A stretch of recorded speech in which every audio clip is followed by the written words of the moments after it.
누가복음 17장 31절에서 37절입니다. 그날에 만일 사람이 지붕 위에 있고 그의 세간이 그 집 안에 있으면 그것을 가지러 내려가지 말 것이요 밭에 있는 자도 그와 같이 뒤로 돌이키지 말 것이니라. 롯의 철을 기억하라. 무릇 자기 목숨을 보전하고자 하는 자는 잃을 것이요 잃는 자는 살리리라. 내가 너희에게 이르노니 그 밤에 둘이 한 자리에 누워 있음에 하나는 데려감을 얻고 하나는 버려둠을 당할 것이요 두 여자가 함께 맷돌을 갈고 있음에 하나는 데려감을 얻고 하나는 버려둠을 당할 것이니라. 그들이 대답하여 이르되 주여 어디오니이까? 이르시되 죽음 있는 곳에는 독수리가 모이느니라 하시니라. 아멘. 예수님은 재림의 날 특징으로 노아의 홍수 심판과 롯의 소돔과 고모라성 심판의 모습을 비유로 드셨습니다. 노아 홍수 심판 시대와 소돔성이 심판받은 시대의 사람들은 먹고 마시고 시집가고 장가가고 사고 팔고 심고 집을 지었습니다. 즉 평상시처럼 생활했다는 겁니다. 그러니 심판을 준비하지 못하고 평상시 하던 모습 그대로 심판받게 되었습니다. 이것은 예수님의 재림이 아무도 예상하지 못한 때에 홀연히 임할 것이라는 특징을 말해주고 있습니다. 또한 이 비유는 예수님이 재림할 시대의 특징으로 사람들이 재림에 대해 무관심할 것이라는 겁니다. 이상 예수님이 재림하시는 날의 시대적 특징을 언급하신 이후에 예수님은 31절에서 33절까지 재림의 날에 신자들이 어떤 행동을 취해야 하는지를 말씀하십니다. 31절 그날에 만일 사람이 지붕 위에 있고 그의 세간이 그 집에 있으면 그것을 가지러 내려가지 말 것이요 밭에 있는 자도 그와 같이 뒤로 돌이키지 말 것이라. 예수님의 재림을 준비해야 될 신자들은 어떻게 살아야 합니까? 세상 것에 붙잡혀 살지 말아야 합니다. 세상 것에 취해 살지 말아야 합니다.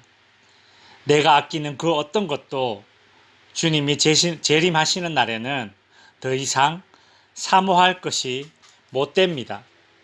32절에서 롯의 철을 기억하라고 하죠. 롯은 소돔성이 멸망당할 때에 뒤를 돌아보지 말라는 천사의 명령을 어기고 뒤를 돌아보아 소금 기둥이 되었습니다.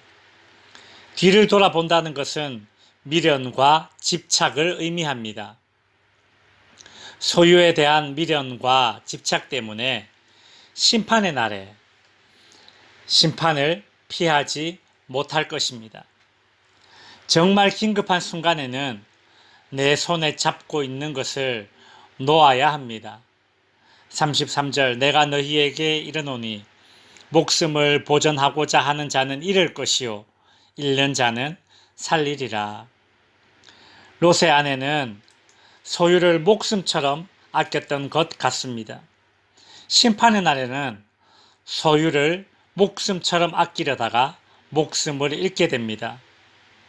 바울은 말세에는 사람들이 자기를 사랑하며 돈을 사랑한다고 했습니다.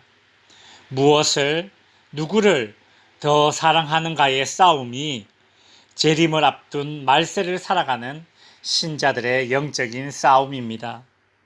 계속해서 예수님은 34절, 35절을 통해 재림의 날에는 가장 가까운 관계의 사람들이 각자 다른 운명을 맞이하게 될 것을 경고하십니다.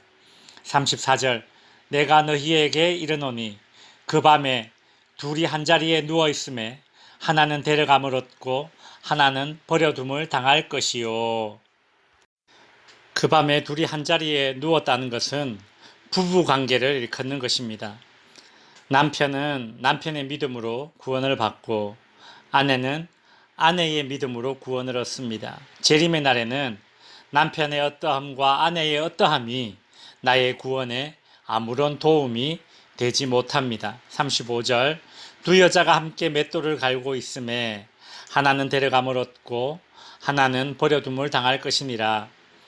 두 여자가 같은 일을 하고 있었다는 것은 두 여자가 모녀이거나 자매이거나 어찌되었든 가까운 사이였음을 의미합니다. 문제는 처음 부부 사이도 마찬가지였지만 이 모녀 사이에도 마찬가지로 아무리 가까운 사이라도 주님의 재림의 때에는 구분되어지고 분리되어질 것입니다.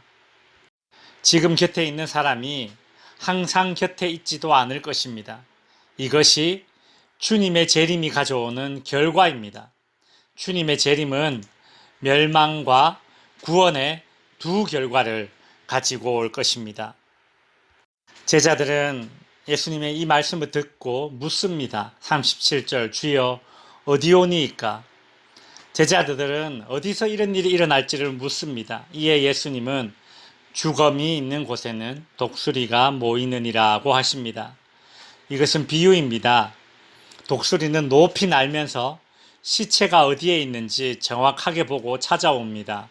마찬가지로 예수님의 재림은 모든 사람의 눈이 볼 수 있도록 임할 것이니 예수님이 어디에 재림할지 찾아다닐 필요가 없다는 뜻입니다. 말씀을 정리하겠습니다. 오늘 본문에서 예수님은 재림의 날에 취해야 될 행동 지침을 알려주셨습니다. 무엇입니까? 한마디로 세상의 것에 연연해서는 안 된다는 것이었습니다. 왜냐하면 재림의 날은 멸망과 구원의 두 결과를 가져오기 때문입니다. 성도 여러분, 재림의 날을 위해 확고하게 붙잡아야 할 것과 가감히 버려야 할 것이 무엇인지 믿음으로 결정하고 결단하시는 성도님들이 되시기를 주님의 이름으로 축원드립니다.